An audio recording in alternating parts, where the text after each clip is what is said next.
What is going on, everyone? Anthony here, and welcome back to another video here on Innocular Productions. And in this video, we are reviewing the film Obsession by Curry Barker, who's a 26-year-old director from sketch comedy stuff on YouTube to horror shorts on YouTube. And this is the brand new horror film that is making the rounds. Is it overhyped? Is it overrated? Well, I'm going to get right into it and explain my honest thoughts. I'm going to talk about spoilers at the end of this video here, so I'll let you know when I'm getting into that so you guys could still watch it for yourselves or make your own opinions. But here we go with Obsession.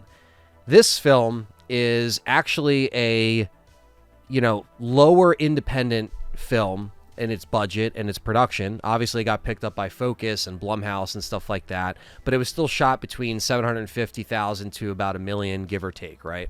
Marketing and all that stuff that I'm sure studios, also put in.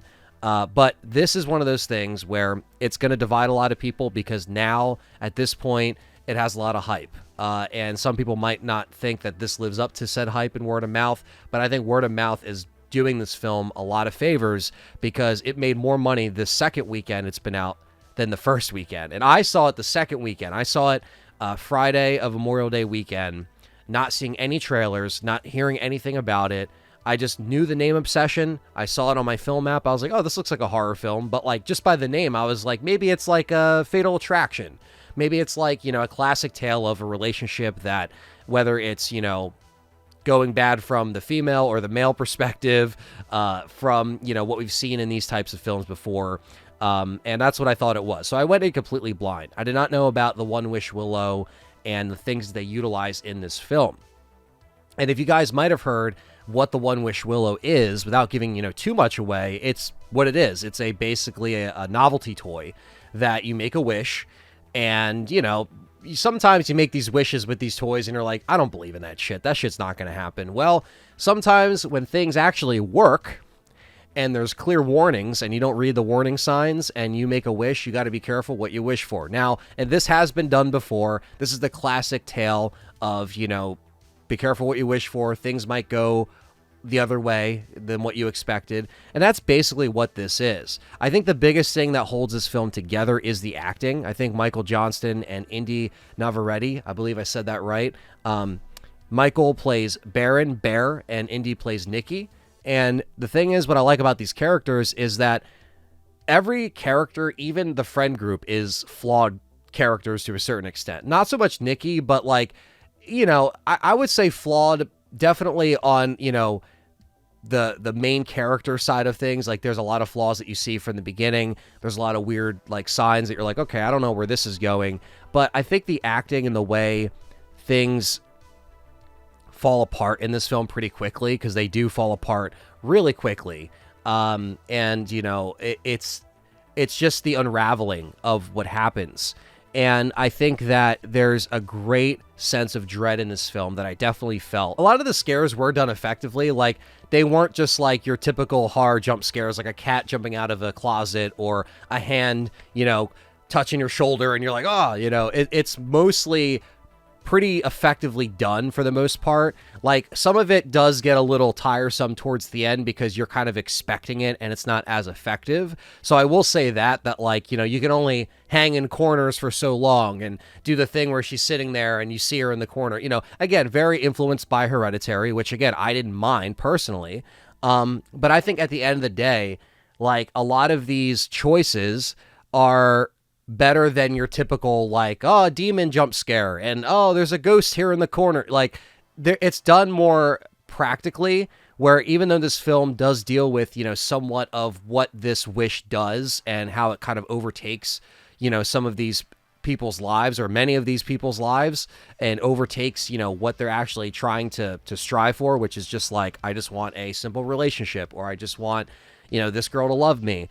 It just dives so much deeper into that. And the characters are flawed to many degrees, and I like flawed characters because nobody's perfect, and there's a lot of secrets that are being kept around the friend group. There's a lot of things that aren't being explained. There's a lot of things that could have been avoided if they actually just talked it out and like actually were honest with each other. And that goes for the whole friend group in this film. There's not a lot of people in this film, but the friend group is pretty, close.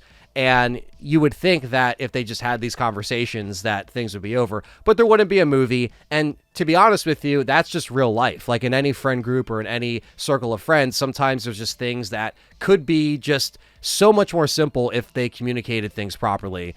And that definitely is relatable. And I think that they try to knock that into this film when they're talking to the dialogue, because it's almost like this film knows that the audience is going to be like, well, why don't you just do that? Why doesn't he just do this? Why doesn't he just leave? All these things, it answers those questions. So it doesn't make you be like, oh, well, this guy's a dumbass or this girl's a dumbass. Like, I don't care about this film. I'm checked out. Now, some people might feel that way because, again, they might not like the fact that this film is actually effective, or they think that it's just overrated garbage. But I think as a, art horror, elevated horror, whatever you want to call it, like, I don't think this film, while it is influenced by your Zach Kragers, by your Ari Asters, I don't think that this film is really pretentious or so art horror. I think it's very simplified. While it does have those like artsy shots and the way the camera moves, it's very, it adds that flavor in there. But I didn't think that it was like, as like disappointing as some of those elevated horror films that I went in to go see, and I was like, it was just okay. You know what I mean? This actually surprised me. I love the cinematography. I love the score. The soundtrack is loud. It's very intense. And again, the acting by Michael Johnston, but specifically Indy, is just like, she steals the show, basically. And she's convincing as fuck. And I honestly think that they did such a great job at capturing how these characters are going to react in this situation. They're younger characters, they're not going to make the smartest decisions, but also it's like we've all been in positions where, like, you think you want to be able to like just tell somebody how you feel and you drop the ball, or you can't get the words out and stuff like that. So it messes with that angsty kind of like, I just want a simple relationship with someone that could love me and all that stuff, right? But again, it flips it on its head, because once you see what this wish does and the repercussions of what this wish does, it's just one after the other. And you're starting to like question, like, is this really happening this one way? Because some of the friends start to question, well, maybe, this is just happening because, this person's upset about whatever. Like, you try to justify it, but then you realize that, like, as this goes further and further, there's no turning back at this point. And I just think that it was very well done. Now, again, is it the most original idea ever? No. Is it the best horror film that I've seen in the past 10, 15 years? No. But I think as far as films this year, so far, I didn't see Backrooms yet. I know Passenger has gotten mixed reviews. So far, this is my favorite horror film of the year and my favorite film of the year. Now, it's only May, so there's still plenty of the year left, but that's saying a lot, because I usually don't leave a lot of horror films recently and say, hey, that was like my top film of the year. This kind of messes with a lot of, different stuff that I thought was very well done. And I know some people now, because it's been hyped so much, that like people might just watch it and say, it's okay. Like, I went in with, again, nothing, no expectations, nothing. And maybe that was for the better, because I went back and watched the trailer when I got home, or I think it was like the next day. And I was like, that trailer sucks. That trailer does not do... I know they tried their best to try to not show everything, but, try to sell the movie. That trailer does not even encapsulate what this film is. So you also have to explain that to people. But then people are then going to be like, oh, well, then I guess, maybe it isn't really going to be for me. So I'd say go in with like just... Yeah, you might have heard the talk online. You might have seen the trailer, but just go in and, just try to experience this with just like as mute as you can. Go see it in a theater. I would recommend seeing this in a theater. Because I love how loud it is. I like how you could be immersed. Like when you watch it on streaming, you know how it works when you're streaming movies sometimes. Like you're on your phone, you're pausing the film, there's distractions. Like this film does actually take you for a ride, and it just grips you and it just pulls you through all of this trauma, all of this stress. I had like a ball of anxiety leaving the theater, and that hasn't happened in a while. So yeah, it was definitely very intense. It wasn't crazy gory. There's a couple gory moments that, are a payoff for sure. But it's not even like a super high body count film. It's not a slasher. It just takes its time and it does its thing. I would recommend this. I absolutely love Obsession. I would give it an 8 out of 10, a solid review for me. Like I said, really enjoyed this one. Now, let's dive into some of the spoiler discussions, because there's been a lot of talk online about this film, about the meanings and everything like that, and I want to talk about that on the back end of this video. So, spoiler warning, you've been warned. Let's dive right into it. So, with Obsession, the conversation really comes around to who's the villain of this film. Is it Bear? Is it Nikki? And obviously, I would say, by the end of the film, you realize that Bear is the one that is obsessed. Bear is the one that, even though he got this wish, and yes, he could just drive away and never come back. Yes, he could just leave the state, leave the country, get the fuck away from this, obsessed Nikki that he wished with the One-Wish Willow. And what you come to find out is that he finally gets what he wants. He wanted Nikki from the start. You know what I mean? It's his childhood friend.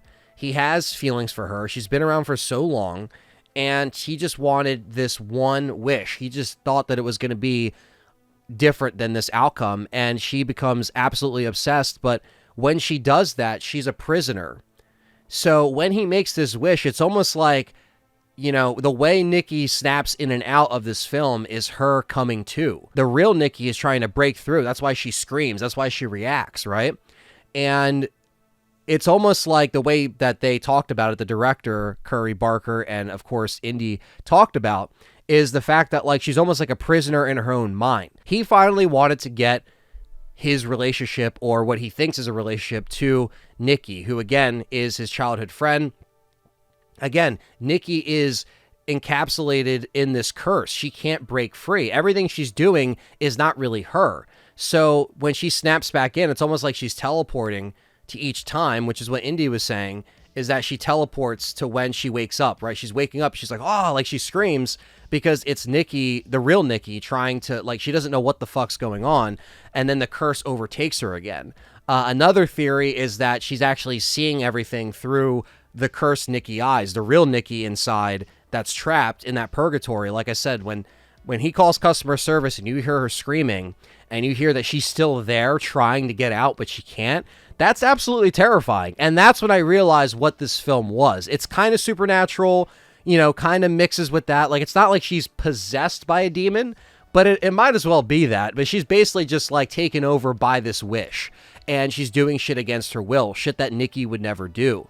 So I think that that's a really interesting concept, and I like the fact that Bear is really the villain here. Nikki is the victim, and that is exactly what it is. Now, like I said, a lot of the characters are flawed in a lot of these horror films, and that's what makes them relatable, is that they are flawed characters. Bear is not a perfect character. He was never supposed to be a perfect character, and they definitely show that, and all the mistakes and repercussions that he makes, he stays. He sticks around because he is obsessed. That's the thing. Is you go into this film and I was like, oh, this chick is going to be obsessed with this dude.